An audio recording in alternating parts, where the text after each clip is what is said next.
Welcome to our guide on understanding accounts payable permission levels in Docyt.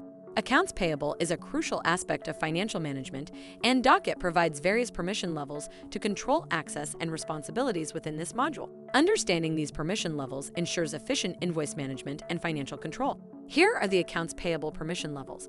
None. Users with this level have no ability to view, upload, verify, approve, or manage invoices. Uploader. Users at this level can upload and manage invoices, send invoice-related messages, forward invoices, and delete invoices. Verifier.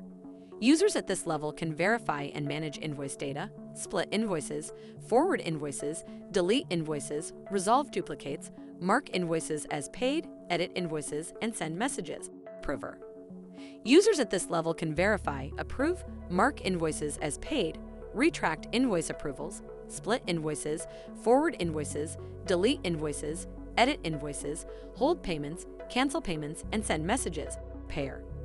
Users at this level can verify, pay, split invoices, mark invoices as paid, cancel payments, hold payments, reschedule payments, delete payments, pay invoices by docket check, pay invoices by ACH, view checks, report issues, edit invoices, and send messages. Approver and payer. Users at this level have permission levels of both approver and payer. And there you have it. You now have an understanding of the accounts payable permission levels in Docyt. Thanks for watching this video. Check out our How to Videos playlist to watch more videos like this.